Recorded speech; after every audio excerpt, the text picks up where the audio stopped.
Le PSG qui va donc pour la 39e fois de son histoire affronter le stade brestois. Les Parisiens se sont imposés 22 fois et ont concédé 12 buts.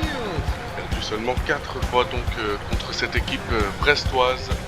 Et ce sera aujourd'hui l'occasion pour les Brestois de venir inverser, changer un petit peu ces statistiques qui ne sont en effet pas avantageuses pour les Brestois. PSG qui reste sur une série de 10 victoires devant contre le club du Finistère et sur 22 sans défaite. Donc la dernière fois que Brest a battu Paris, c'était il y a 37 ans, le 26 janvier 1985 à Brest, c'était un 3-1. Effectivement, ça fait un petit bout de temps et c'est donc aujourd'hui l'occasion pour les Bretons éventuellement de venir changer un petit peu cela.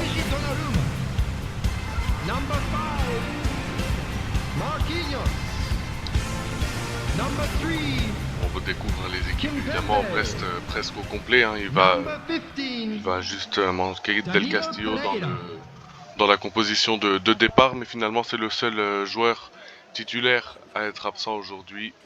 Et côté parisien par contre, il va en manquer beaucoup des joueurs, hein. C'est une autre paire de manches, surtout en ce qui concerne Lionel Messi et Neymar. Et c'est parti pour cette rencontre. Donc on espère aujourd'hui voir un beau match de part et d'autre. Côté parisien peut-être pour essayer de redorer le blason de l'équipe un petit peu ces derniers temps, fatigué un peu. Également en difficulté contre les diverses équipes de Ligue 1, mais toujours largement leader. Donc finalement assez assuré, assez sécurisé. Et les premiers ballons donc dans les pieds des Parisiens qui s'échangent le ballon et ne laissent aucun moyen à leur adversaire. Il suffit de le dire pour que l'inverse se passe.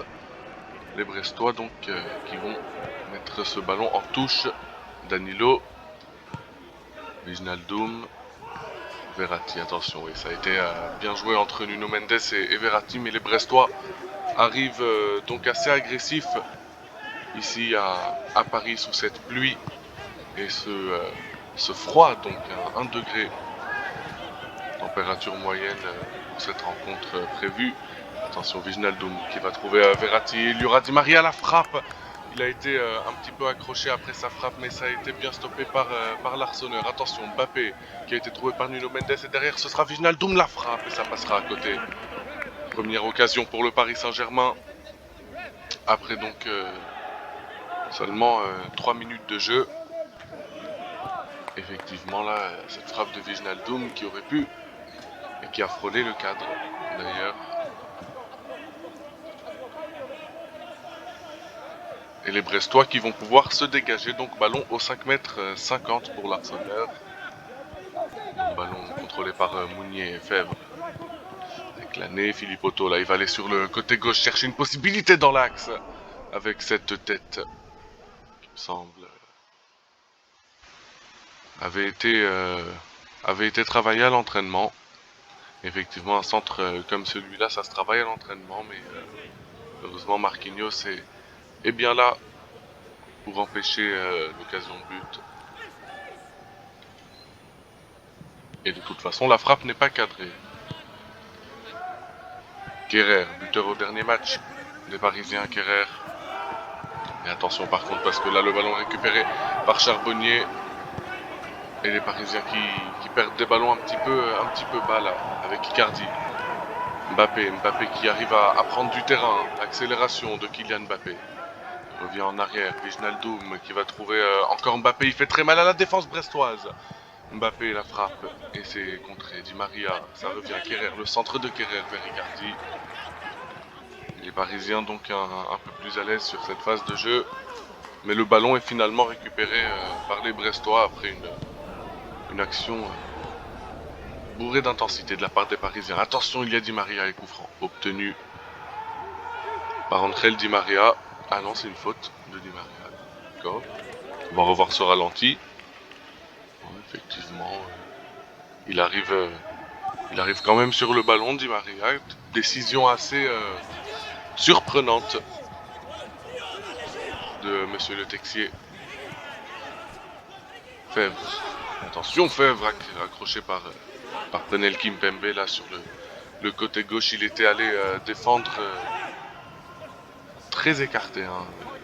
Kimpembe, c'est pas son poste habituel, même s'il a joué arrière gauche à ses débuts. Kimpembe notamment dans l'équipe jeune du Paris Saint-Germain. Le centre, attention la tête de Mounier. Et ballon au 5,50 m donc pour Donnarumma.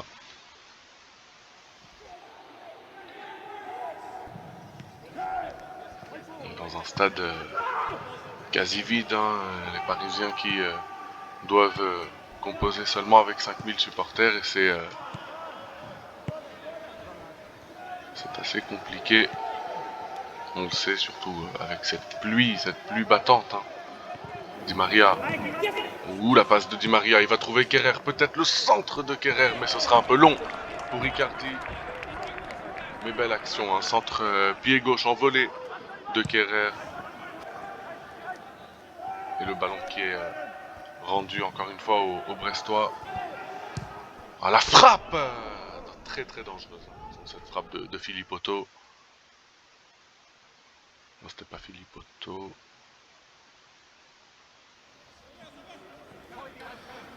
Effectivement, là,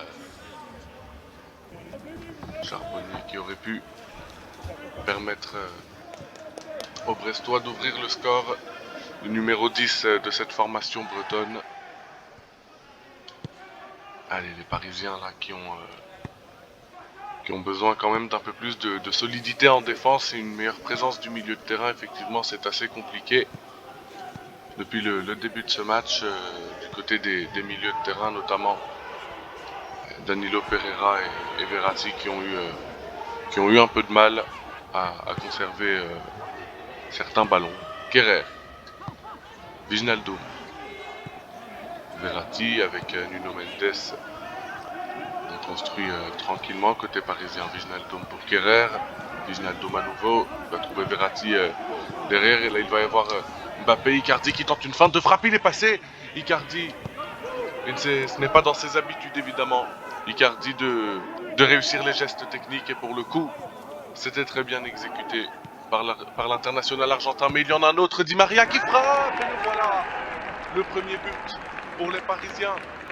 Frappe sèche, enroulée de Di Maria. Et 1-0 pour le Paris Saint-Germain. Donc, évidemment qu'il est beau ce but de Di Maria. Il enroule. Pied gauche, il arrive de son côté droit. Très dangereux Di Maria. Et ça permet à Paris de mener. Angel Di Maria.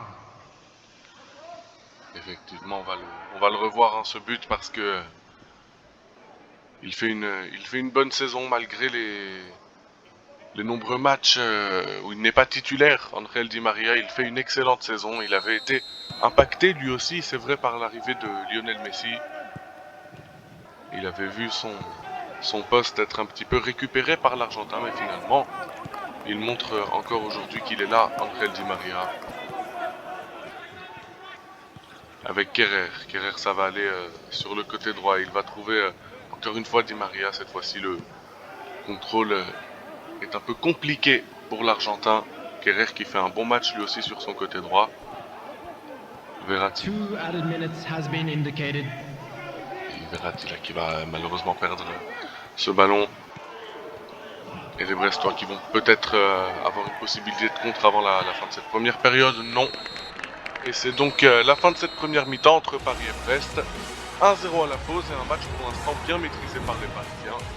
Même si on a pu voir effectivement quelques petits temps forts du côté des Brestois, mais pour l'instant c'est Paris qui mène 1-0 à la pause. Let's hope for another good show in the second half.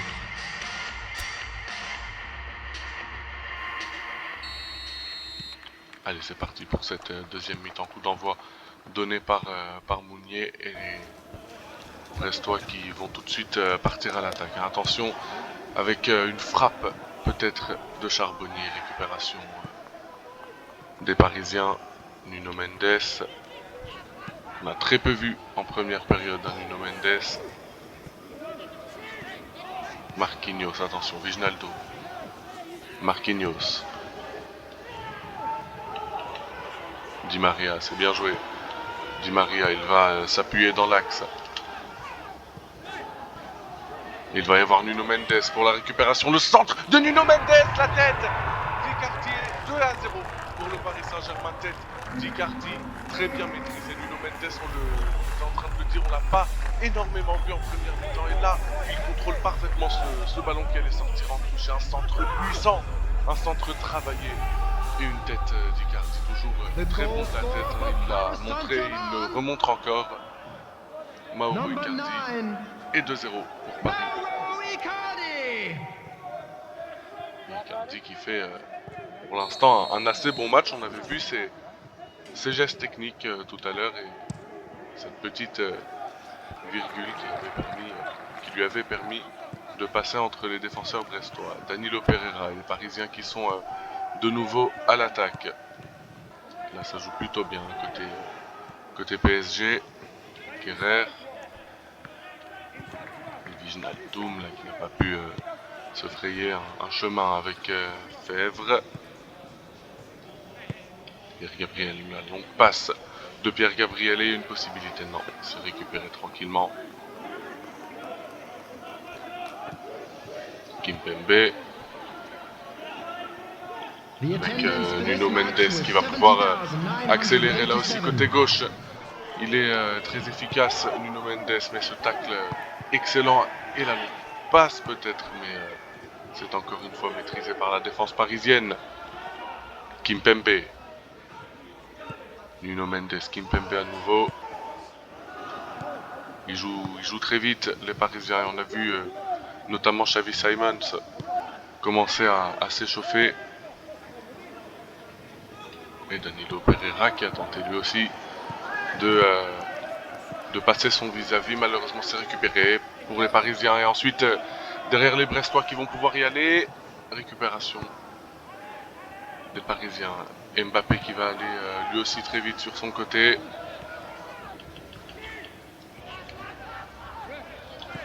Mbappé avec Danilo. Icardi, il est allé chercher Mbappé, mais il y a toujours Verratti pour Mbappé.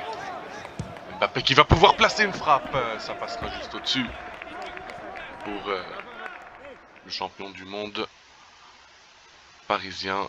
Une bonne frappe, hein, notamment de Mbappé. Il a réussi à se créer l'espace, mais il ne peut pas ajuster totalement sa frappe. Hein.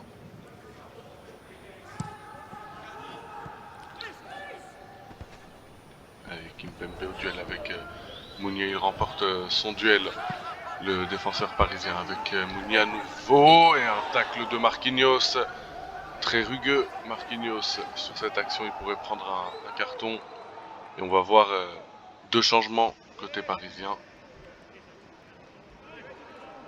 L'entrée de Xavi Simons et d'Edouard Michu, les deux jeunes parisiens qui ont bien pu faire leurs preuves.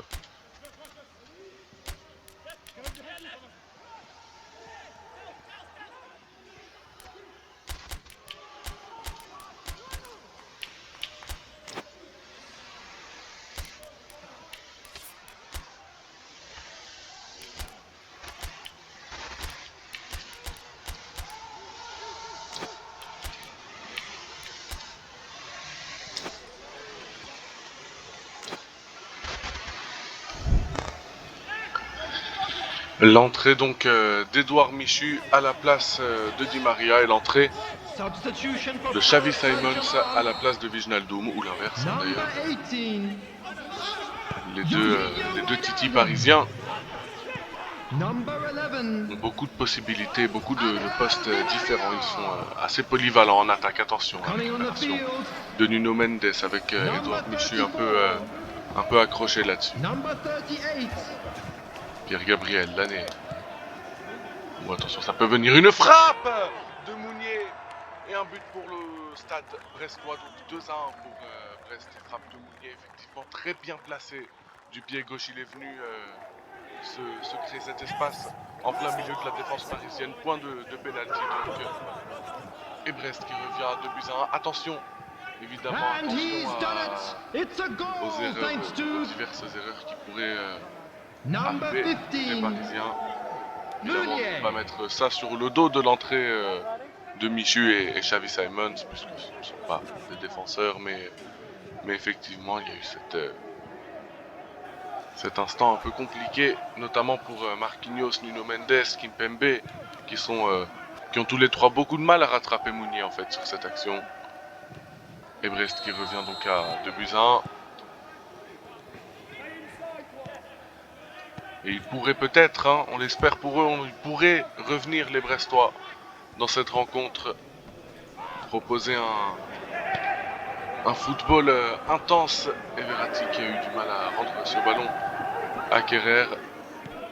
Effectivement, ça gagne en intensité, un côté brestois depuis quelques minutes, et tous les Parisiens qui cherchent à récupérer le ballon à présent avec Philippe Poteau côté gauche, et il est accroché par Verratti qui va sûrement prendre un carton jaune là-dessus. Verratti, même si les esprits s'échauffent un petit peu. Effectivement, Verratti qui a mis un vrai coup de patin à Philippe Poteau, et ça pouvait mériter un carton jaune-orangé. Attention, Donnarumma qui va capter ce ballon. Kerrer. Allez, ils y vont les Parisiens. Et il y a Mbappé notamment. Mbappé qui va y aller très vite. Il a pris le côté droit. Il s'est emparé du côté droit, Mbappé. Il va trouver Xavi Simons dans l'axe. Maintenant la frappe de Xavi Simons. Et c'est capté par l'Arseneur. Attention maintenant parce qu'il ne faut pas céder défensivement pour les Parisiens. Xavi Simons. Mbappé. Il a vu Edouard Michu maintenant sur le côté gauche. La passe peut-être d'Edouard Michu. Et c'est capté par l'Arseneur. Philippe Otto, attention, ils y vont très vite. Sur le côté gauche, les Brestois avec Charbonnier. Charbonnier peut-être. Le centre, c'est capté par Donnarumma. Je pense que le match va pouvoir se terminer là-dessus. 2 buts à 1 donc pour un Paris Saint-Germain qui n'est encore une fois pas forcément à son meilleur niveau aujourd'hui, mais qui montre beaucoup d'amélioration, et même si parfois la défense est un peu défaillante, l'attaque n'en reste pas moins efficace. 2 à 1 donc pour les Parisiens dans cette rencontre